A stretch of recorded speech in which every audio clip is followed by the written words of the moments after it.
الحمد للہ رب العالمین والعاقبۃ للمتقین والصلاة والسلام علی رسولہ النبی الکریم اما بعد فاعوذ باللہ من الشیطان الرجیم بسم اللہ الرحمن الرحیم والذی جاء بالصدق وصدق به اولئک هم المتقون صدق اللہ مولانا العظیم ان اللہ وملائکتہ یصلون علی النبی یا ایہا الذین آمنوا صلوا علیہ وسلموا تسلیما اللہم صل علی سیدنا و مولانا محمد وعلی آل سیدنا و مولانا محمد وبارک وسلم علیہ مولا صلی وسلم دائما ابدا علی حبیبک خیر الخلق کلہم۔ ایک مرتبہ پڑھیے ذرا الصلاۃ والسلام علیک یا سیدی یا رسول اللہ وعلى آلك وأصحابك وسلم عليك یا سید یا رحمت للعالمین۔ محبت کا پیکر ہے صدیق اکبر، محبت کا پیکر ہے صدیق اکبر، وفا کا پیمبر ہے صدیق اکبر، فضیلت کے افلاک کا ماہ و اختر، فضیلت کے افلاک کا ماہ و اختر ہے صدیق اکبر، ہے صدیق اکبر، صداقت کے دریا کا ماہر شناور، صداقت کے دریا کا ماہر شناور، سخا کا سمندر ہے صدیق اکبر، سخا کا سمندر ہے صدیق اکبر، شاہدی کے سارے صحابہ میں جس کا، شاہدی کے سارے صحابہ میں جس کا نہیں کوئی ہمسر ہے صدیق اکبر، نہیں کوئی ہمسر ہے صدیق اکبر، حیات نبی میں امامت کا صحرا، حیات نبی میں امامت کا صحرا، سجا جس کے سر پر ہے صدیق اکبر، سجا جس کے سر پر ہے صدیق اکبر، سفر میں حضر میں رسول خدا کے، سفر میں حضر میں رسول خدا کے، رہا ساتھ یکسر صدیق اکبر، رہا ساتھ یکسر صدیق اکبر۔ نبی نے خلیل اس کو کہہ کر بتایا، نبی نے خلیل اس کو کہہ کر بتایا، میرا پیارا دلبر ہے صدیق اکبر، میں جس کی غلامی میں اے زین آ کر، میں جس کی غلامی میں اے زین آ کر ہوا ہوں کلندر ہے صدیق اکبر، ہوا ہوں کلندر ہے صدیق اکبر۔ حمد و صلات کے بعد معزز و محتشم حاضرین و سامعین گرامی قدر، آج یوم سیدنا صدیق اکبر رضی اللہ تعالی عنہ ہے، افضل البشر بعد الانبیاء، رازدار مصطفیٰ، ہم راز مصطفیٰ،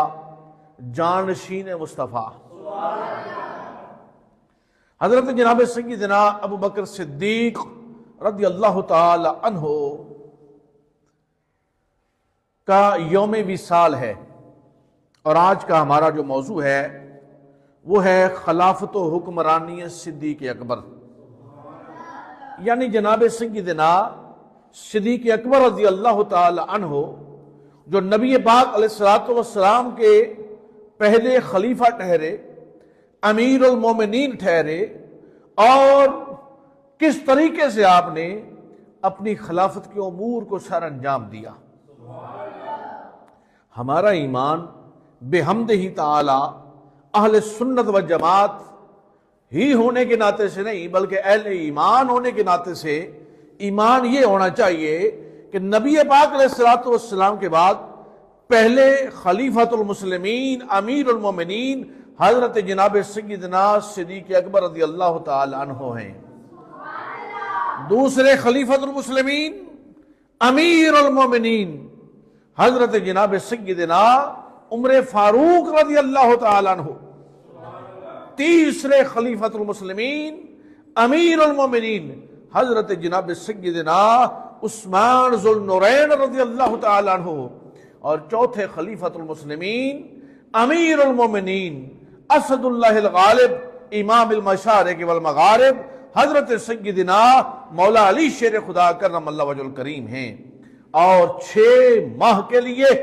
امام حسن مجتبی شبیہ مصطفیٰ جو ہے خلافت میں متمکن رہے۔ کیا خوبصورت عکاسی اس ضمن میں کی جا رہی ہے کہ صدیق عکس حسن و جمال محمد است، صدیق عکس حسن و جمال محمد است، فاروق ذل جاہ و جلال محمد است، فاروق ذل جاہ و جلال محمد است، عثمان ضیاء شمع کمال محمد است، عثمان ضیاء شمع کمال محمد است، حیدر بہار باغ خصال محمد است، حیدر بہار باغ خصال محمد است، اسلام ما اطاعت خلفاء راشدین۔ قربان جاؤں، اس جملے پہ ذرا غور کیجئے، اسلام ما اطاعت خلفاء راشدین، ایمان ما محبت آل محمد است، ایمان ما محبت آل محمد است، یعنی میرا جو ایمان کا تقاضا ہے بحیثیت مومن، بحیثیت مسلمان، وہ یہ ہے کہ میں صدیق اکبر کی اتباع بھی کرنے والا ہوں، فاروق اعظم کی اتباع بھی کرنے والا ہوں، عثمان ذو النورین کی اتباع میں بھی اپنی زندگی گزار رہا ہوں، مولا علی شیر خدا کرم اللہ وجہ الکریم کی اتباع میں بھی اپنے شب و روز گزارتا ہوں، اور میرے ایمان کی حامل کیا شے ہے کہ لخمسۃ اطفی بہا حر الوباء المصطفیٰ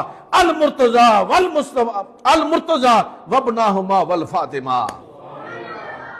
یعنی میری دعاؤں کو جو ثمر بارگی ملتی ہے وہ آل رسول کی برکت سے ملتی ہے،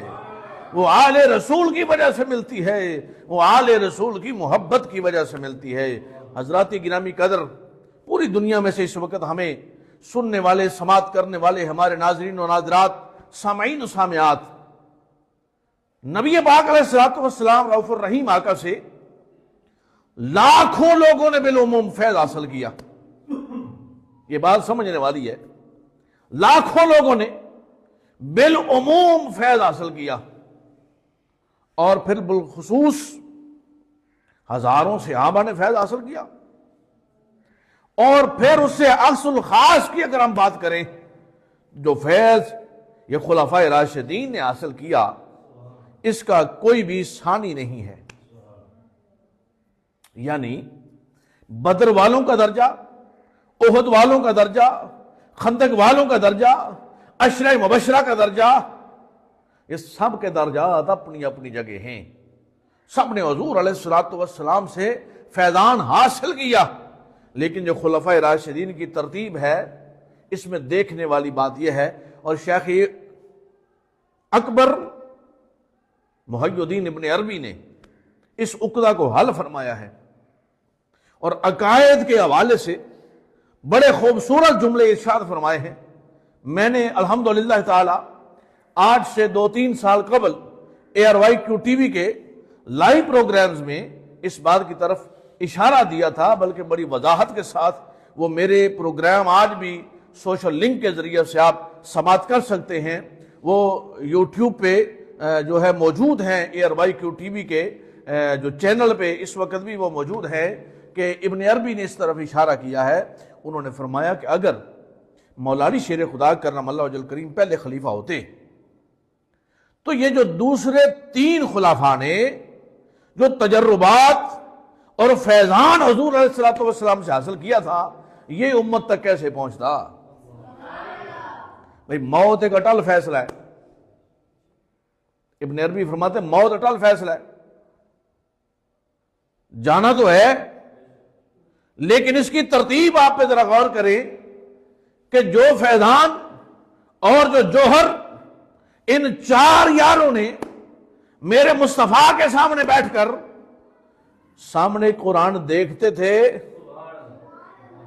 اور اس زبان سے قرآن سنتے تھے، جو زبان وحی الہی کی متحمل ہوتی ہے، اور پھر حضور کی منشا کے مطابق اپنی زندگی کے شب و روز گزارتے تھے، اب منشا خداوندی یہ تھی کہ ان چاروں ہستیوں نے جس طریقے سے حضور سے فیض حاصل کیا امت تک اس فیضان کو پہنچایا جائے، امت تک اس فیضان کو پہنچایا جائے۔ تو اس کی ترتیب پھر دیکھیں کیسی ہے بھئی۔ دیکھیں حضور علیہ الصلوۃ والسلام کی منشا سے بڑھ کر کسی کی منشا نہیں، اور حضور کی منشا ہی اللہ وحدہ لا شریک کی منشا ہے، اور حضور کا ارادہ ہی اللہ کا ارادہ ہے، اور حضور کی پسند ہی اللہ کی پسند ہے، حضور کی چاہت ہی اللہ کی چاہت ہے۔ تو پہلے جناب سیدنا صدیق اکبر امیر المومنین بنے اور 2.5 سال کا دور مبارک پایا۔ خلافت کا کتنا دور ہے؟ 2.5 سال۔ اب حضور کا فرمان ہے نا 30 سال تک خلافت رہے گی، اب 2.5 سال صدیق اکبر کا دور ہے۔ اس کے بعد آپ کے وصال پر ملال کے بعد جناب سیدنا فاروق اعظم ہے، اب ان کا وصال ہوتا ہے تو پھر حضرت سیدنا عثمان غنی ہیں، اب ان کا وصال ہوتا ہے تو پھر جناب مولا علی شیر خدا ہیں۔ اگر پہلے مولا علی شیر خدا ہوتے تو پھر ان 3 ہستیوں کو کیسے موقع ملتا؟ جناب سیدنا صدیق اکبر رضی اللہ تعالیٰ عنہ نے نبی پاک علیہ الصلوۃ والسلام کے بعد جس طریقے سے خلافت کے امور کو سر انجام دیا، یہ بڑا مشکل دور تھا، انتہائی مشکل دور تھا۔ اور اتنے مشکل دور میں جناب سیدنا صدیق اکبر رضی اللہ تعالیٰ عنہ کہ جنہوں نے نبی پاک علیہ الصلوۃ والسلام کی ظاہراً حیات طیبہ میں مصلی امامت پر حضور نے ان کو ارشاد فرمایا۔ ام المومنین حضرت سید عائشہ صدیقہ رضی اللہ تعالی عنہا عرض کرتی ہیں، یا رسول اللہ میرے والد تو بڑے نرم دل والے انسان ہیں، وہ یہ بوجھ نہیں اٹھا سکتے، محبت کے طور پر یہ بات کی کہ وہ یہ بوجھ نہیں اٹھا سکتے۔ تو حضور نے فرمایا کہ جو میں حکم دیتا ہوں اس پر عمل کرو۔ تو سیدنا صدیق اکبر کو حضور نے اپنے مصلی پر حکم فرمایا، ارشاد فرمایا، اور پھر اسی طرح حج کا امیر بنایا تو سیدنا صدیق اکبر کو بنایا۔ اب سیدنا صدیق اکبر رضی اللہ تعالیٰ عنہ کی دانش و بینش کے وہ فیصلے اتنے نازک دور میں اور نازک ترین حالات میں اتنے حساس فیصلے کرنا، یہ توکل الی اللہ اور دانش و بینش صدیق اکبر کا کام ہے۔ قرآن مجید میں ایک مقام پر اللہ رب العزت نے فرمایا کہ ہم کسی پر اتنا بوجھ ڈالتے ہیں جتنا وہ اٹھا سکتا ہے۔ کتنا؟ جتنا بوجھ وہ اٹھا سکتا ہے ہم اس کے مطابق بوجھ ڈالتے ہیں۔ تو اس لیے جس طرح جس قدر کسی میں سکت ہوتی ہے اس کا امتحان اس کے مطابق ہوتا ہے۔ اب جناب سیدنا صدیق اکبر پر آپ امیر المومنین بنے، خلیفۃ المسلمین بنے۔ اچھا، یہ سب کچھ ہو جانے کے بعد اب چونکہ وقت تھوڑا ہے تو خلافت و حکمرانی کے چند پہلو میں آپ کو پیش کرنا چاہتا ہوں۔ آپ نے وہ کپڑا اٹھا لیا کاندھے پہ جو بیچا کرتے تھے، جو تجارت کیا کرتے تھے نا، وہ کپڑا اٹھا لیا اور تجارت کے لیے نکل پڑے۔ میں آج اس سوشل لنک کے ذریعہ سے اپنے حکمرانوں کو بھی اس کی طرف توجہ دلانا چاہتا ہوں کہ ذرا توجہ فرمائیے، جو مسلمانوں کا امیر ہے، جو رول ماڈل ہے، جو نبی پاک علیہ الصلوۃ والسلام کے بعد پہلا خلیفہ ہے، چادریں اٹھا لی نا، کپڑے کے تاجر تھے آپ، تو جناب سیدنا فاروق اعظم راستے میں ملے، حضور کدھر؟ آپ نے فرمایا میری یہ یادداری ہے، اب بچوں کو، گھر والوں کو کھلانے کے جو اسباب ہیں وہ تو میں نے کرنے ہیں، تو میں اس کے لیے اپنی تجارت کے لیے نکلا ہوں۔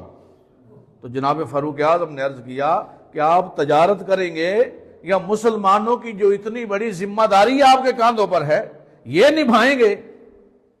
تو آپ نے فرمایا پھر میں کیا کروں بھائی، ان کے اسباب تو میری ذمہ داری ہے، ان کے اخراجات تو میں نے پورے کرنے ہیں۔ تو جناب فاروق اعظم نے عرض کیا کہ چلو حضرت ابو عبیدہ کے پاس چلتے ہیں تو آپ کا وہاں سے وظیفہ مقرر کروایا جائے۔ یعنی جو بندہ وقف ہے خدمت کے لیے، اس کو تنخواہ دینا یہ اداروں کی ذمہ داری ہے، اداروں کی ذمہ داری ہے، اور ادارے کی کیسی پہلی ذمہ داری صدیق اکبر سے شروع ہو رہی ہے۔ کہاں سے شروع ہو رہی ہے؟ جناب سیدنا صدیق اکبر سے شروع ہو رہی ہے۔ وظیفہ مقرر ہونے لگا نا جناب، تو آپ نے فرمایا بھائی میری عیاداری چونکہ زیادہ ہے تو میرے اخراجات بھی اس کے مطابق زیادہ ہیں، اور تاجر تھے آپ، تو 2500 روپیہ، پہلے 2000 پھر 2500 روپے آپ کا وظیفہ مقرر ہوا۔ اور آپ کی حالت اور کیفیت یہ کہ آپ نے حضرت سید عائشہ صدیقہ رضی اللہ تعالیٰ عنہ سے فرمایا کہ ہم جو کا دلیا کھا کر گزارا کرتے رہے، مسلمانوں کے متولی ضرور تھے، مسلمانوں کی خدمت نبھاتے رہے، حضور کے دین کی خدمات پر پہرا دیتے رہے، لیکن جو کا دلیا کھا کر ہم نے گزارا کیا اور ہم فاقے سے جا رہے ہیں۔ اور اگلی بات سنو، یہ ایک کمبل ہے، یہ جو ایک دیگچہ ہے، یہ ایک اونٹ ہے، تو یہ عمر کے حوالے کر دینا۔ جب یہ چیزیں، اور ساتھ کہنا کہ جب تک ہم مسلمانوں کی امیر تھے، خدمت کرتے رہے، تو ہم اس کے استعمال کر سکتے تھے، اب ہمارا حق نہیں۔ جب یہ چیزیں حضرت عمر فاروق کے پاس پہنچی نا، تو آپ نے کہا کہ ابو بکر صدیق نے اپنے پیچھے آنے والوں کو بڑے سخت امتحان میں ڈال دیا ہے، بڑے سخت امتحان میں ڈال دیا ہے۔ اور اسی طرح آپ کا راشن بھی مقرر ہوا، جو آپ کے گھر آتا تھا، اور اتنی دیر جتنی دیر آپ خلافت پہ مامور رہے، وہ راشن بیت المال سے آتا رہا۔ بیت المال بھی آپ نے جو ہے شروع کیا۔ پھر جامع القرآن، جمع قرآن کا جو سلسلہ ہے، یہ جناب سیدنا صدیق اکبر نے شروع کیا۔ جنگ یمامہ، یہ جنگ یمامہ جو ہے، یہ فتنہ نبوت، یعنی جھوٹے مدعیان نبوت نے جب اعلان کر دیا۔ اچھا، ہم آج کے دور کی بات کرتے ہیں، جو الیکٹرانک میڈیا کا دور ہے، پرنٹ میڈیا کا دور ہے، جہاں ڈالر، پاؤنڈ، ریال کی فورس ہے، جہاں جناب ایمان کی کمی ہے، جہاں جناب لوگوں کو خریدا جاتا ہے اور دستار و جبہ خریدے جاتے ہیں، یہ ممبر پہ بیٹھنے والے لوگ خریدے جاتے ہیں، جہاں آستانوں کے سجادہ نشین خریدے جاتے ہیں، جہاں جناب لوگوں کے ساتھ بات کرنے والے، جن لوگوں میں یہ ہمت سکت ہے کہ وہ کلام کر سکتے ہوں، ان کو خریدا جاتا ہے، ان پر فورس لگائی جاتی ہے، ان پر پیسہ خرچ کیا جاتا ہے، ان کو کوٹھیوں، کاروں کا، بینک بیلنس کا، پراپرٹی کا لالچ دیا جاتا ہے، اور پھر دین متین میں جو ہے فتنے کھڑے کیے جاتے ہیں۔ اور یہی وجہ ہے کہ امت مسلمہ آج جو یہ شرازہ بکھرا ہوا ہمیں نظر آتا ہے، اس کی یہی وجہ ہے کہ دستار و جبہ خریدے جاتے ہیں۔ جن لوگوں پہ لوگ ٹرسٹ کرتے ہیں، لوگ اعتماد کرتے ہیں، لوگ کہتے ہیں کہ اس زبان سے جملہ نکلے گا وہ حق پر مبنی ہوگا، لیکن وہ زبان شومیہ قسمت کے بک چکی ہوتی ہے۔ بدقسمتی سے ہم جس پر ٹرسٹ کر رہے ہوتے ہیں کہ یہ قائد، یہ رہنما، یہ شیخ، یہ خطیب، یہ ادیب جو ہمیں لیڈ کر رہا ہے، جو ہمارا رہنما ہے، جس کے ہاتھوں میں ہم نے ہاتھ دیے ہیں، یہ ہمیں جس طرف لے کے جائے گا وہ حق پر مبنی ہوگا۔ لیکن افسوس اس امر پر ہے کہ وہ ہاتھ بکا ہوتا ہے، وہ شخص بک چکا ہوتا ہے۔ اب پھر ہوتا کیا ہے کہ وہ تو بکا ہوتا ہے، وہ تو اپنے حفظ و لالچ کے زور پر اور اس حفظ اور معاملات کو مد نظر رکھتے ہوئے وہ معاملات کر رہا ہوتا ہے۔ نہ لوگوں کے ایمان کی فکر ہوتی ہے، نہ لوگوں کے دین کی فکر ہوتی ہے، نہ لوگوں کے جو ان پر انہوں نے یقین کیا تھا، اظہار کیا تھا، ٹرسٹ کیا تھا، ان پر کسی امر پر بھی اس کو فکر نہیں ہوتا، بلکہ اس کو اپنے نوالے کی فکر ہوتی ہے۔ اس دور میں کہ جو دور رسالت مآب صلی اللہ علیہ وسلم کا دور ہے، خیر القرون قرنی ثم الذین یلونہم ثم الذین یلونہم ثم الذین یلونہم، فرمایا میرا دور سب سے افضل والا ہے، پھر جو اس کے ساتھ جڑا ہوا ہے، پھر جو اس کے ساتھ جڑا ہوا ہے، پھر جو اس کے ساتھ جڑا ہوا ہے۔ اب ذرا توجہ فرمائیے کہ جو دور آج 1450 سال بعد یہ جو کچھ ہو رہا ہے یہ بعید نہیں ہے، ہو سکتا ہے بھئی اس دور میں جو رسالت مآب صلی اللہ علیہ وسلم کا ظاہراً حیات مبارکہ کا دور ہے اور جناب سیدنا صدیق اکبر امیر المومنین ہے، 1,00,000 بندہ، کتنا؟ 1,00,000 بندہ جھوٹے نبیوں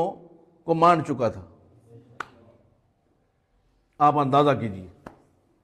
یعنی جناب سیدنا صدیق اکبر کا جو دور ہے، ادھر سے جناب انکار رسالت مآب والے لوگ آ رہے ہیں، ادھر سے زکوٰۃ نہ دینے والے مدعیان موجود ہیں، انکار زکوٰۃ کا مسئلہ ہے، فتنہ ہے، طرح طرح کے مسائل، طرح طرح کی پریشانیاں، مہاجرین و انصار کے مسائل ہیں، قبیلوں سرداریوں کے مسائل ہیں، عجیب کیفیت بن چکی ہے۔ لیکن اس کے باوجود اب استقامت صدیق اکبر دیکھیں، کیا استقامت صدیق اکبر دیکھیں کہ جب آپ نے فرمایا نا کہ بھئی جو بندہ اگر بکری کی رسی بھی زکوٰۃ دیتا تھا نا حضور کے دور میں، آج اس نے نہ دی تو صدیق ابو بکر اس وقت تک بیٹھے گا نہیں جب تک اس سے وہ حاصل نہ کر لے گا، جب تک اس سے وہ حاصل نہ کر لے گا۔ اسی طرح پھر جناب جو نبی پاک علیہ الصلوۃ والسلام نے لشکر روانہ کیا تھا، اس پر آپ کو یہ کہا گیا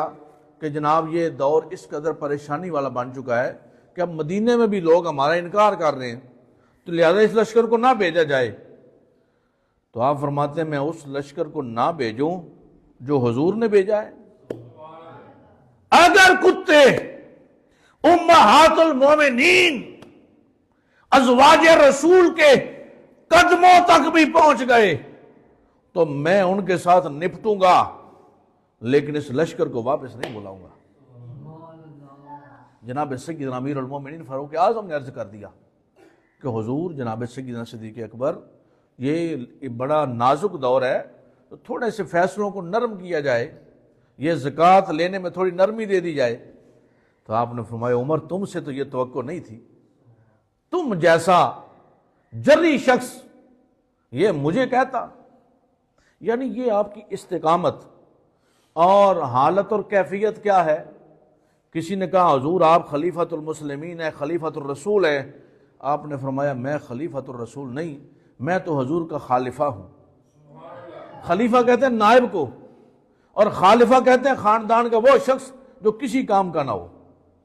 یعنی آپ نے اپنے عجز و انکسار کے ساتھ لیکن حضور کی اتباع میں، حضور کے احکام میں اور اللہ رسول کے احکام میں اپنے آپ کو اس طرح مستعد رکھا اور اتنا اپنے آپ پر بوجھ رکھا اور جانشین مصطفیٰ ہونے کا حق ادا فرمایا۔ نبیوں کے بعد خلق میں افضل ترین ہے، نبیوں کے بعد خلق میں افضل ترین ہے، سلطان کائنات کا وہ جانشین ہے، سلطان کائنات کا وہ جانشین ہے، وہ یار غار بھی ہے، رفیق مزار بھی ہے، وہ یار غار بھی ہے، رفیق مزار بھی ہے، فیضان اس کی ذات وفا کی امین ہے۔ یعنی جناب سیدنا صدیق اکبر رضی اللہ تعالی عنہ نے جس طرح اپنی حیات طیبہ میں 17-18 سال کی عمر سے لے کر نبی پاک علیہ الصلوۃ والسلام کے ساتھ وفا کی اور پھر تا دم وصال اس وفا کو جاری و ساری رکھا، کامل و اکمل رکھا، اور اس کی پھر ثمر بارگی کی انتہا یہ ہے کہ آپ کا وصال ہونے کے بعد جب آپ کو حضور علیہ الصلوۃ والسلام کے دروازہ انور پہ لا کے رکھا جاتا ہے، حضور غلام حاضر ہے، تو رسالت مآب کے روضہ انور کا دروازہ خود بخود کھل جاتا ہے اور جناب سیدنا صدیق اکبر کو حضور کے ساتھ دفن کیا جاتا ہے۔ اب دیکھیں جو شخص حضور کو سلام کرتا ہے کیا وہ صدیق اکبر کو سلام ہوگا کہ نہیں؟ بھئی صدیق اکبر نے تو اپنا ایڈریس پتہ ہی نہیں رکھا، ان کا تو پتہ ہی کیا ہے نبی پاک علیہ الصلوۃ والسلام۔ صدیق اکبر کا پتہ کیا مواج شریف، اور پھر حضور کا فرمان کہ جس طرح ہم زندگی میں ہیں اسی طرح ہم روز محشر بھی اکٹھے اٹھیں گے۔ اور جناب سیدنا صدیق اکبر کے لیے آخری جملہ آپ کے جانشین بننے پر، آپ کی خلافت و حکمرانی پر، صدیق اکبر اس ہستی کا نام ہے جو عمر فاروق کا بھی امام ہے، جو عثمان غنی کا بھی امام ہے، جو مولا علی شیر خدا کا بھی امام ہے، جو امام حسن مجتبیٰ کا بھی امام ہے، جو امام حسین کا بھی امام ہے۔ بھائی بتائیے سب نے نمازیں پڑھی ہیں کہ نہیں پیچھے؟ اور 2.5 سال تک نمازیں پڑھی ہیں۔ اور مولا علی شیر خدا کا واضح قول موجود ہے، آپ فرماتے ہیں جب نبی پاک علیہ الصلوۃ والسلام نے ابو بکر صدیق کو مصلی امامت پہ کھڑا کیا، اس وقت میں وہاں موجود تھا، میں کہیں گیا ہوا نہیں تھا۔ اب ہمارا عقیدہ، ہمارا ایمان مولا علی شیر خدا کی اتباع میں ہے، ہمارا عقیدہ، ہمارا ایمان فاروق اعظم کی اتباع میں ہے، ہمارا عقیدہ، ہمارا جو ایمان ہے وہ حسنین کریمین سیدین طیبین طاہرین قمرین منیرین علیہم السلام کی اتباع میں ہے۔ اگر انہوں نے ان کو صدیق کہا ہے، الحمدللہ تعالی اہل ایمان بھی آپ کو قیامت تک کے لیے صدیق کہتے رہیں گے، صدیق کہتے رہیں گے، صدیق کہتے رہیں گے۔ اللہ رب العزت ہم سب کو عمل خیر کی توفیق عطا فرمائیں، آنکھیں بند فرمائیں، اپنے اپنے شیخ کا تصور رکھیں۔ پوری دنیا میں سے جو ناظرین، سامعین، خواتین و حضرات ہمارے ساتھ اس وقت موجود ہیں، وہ اپنے گھروں میں جہاں جہاں بیٹھے ہیں یہ دہرا لیجئے، اپنی ذہنی پریشانیوں کو اپنے ذہنوں میں رکھ کر میرے ساتھ دہرا لیجئے۔ انشاءاللہ نماز جمعہ کے بعد پھر دعا بھی ہو جائے گی۔ بسم اللہ الرحمن الرحیم۔ اللہم یا حل المشکلات، اللہم یا حل المشکلات، اللہم یا حل المشکلات، اللہم یا قاضی الحاجات، اللہم یا قاضی الحاجات، اللہم یا قاضی الحاجات، اللہم یا کافی المحمات، اللہم یا کافی المحمات، اللہم یا کافی المحمات، اللہم یا دافع البلیات، اللہم یا دافع البلیات، اللہم یا دافع البلیات، اللہم یا شافی الامراض، اللہم یا شافی الامراض، اللہم یا شافی الامراض، اللہم یا رافع الدرجات، اللہم یا رافع الدرجات، اللہم یا رافع الدرجات، اللہم یا مجیب الدعوات، اللہم یا مجیب الدعوات، اللہم یا مجیب الدعوات، اللہم یا مسبب الاسباب،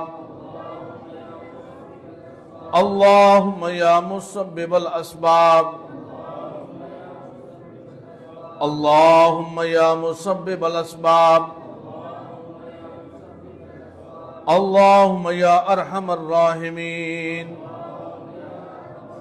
اللہم یا ارحم الراحمین، اللہم یا ارحم الراحمین، برحمتک یا ارحم الراحمین۔ انشاءاللہ تعالی کراچی والو، سندھ والو، آئندہ جمعہ آپ کے پاس مدینہ مسجد، عیدگاہ چوک، منظور کالونی، انشاءاللہ تعالی پوری آب و تاب کے ساتھ، پوری شان و شوق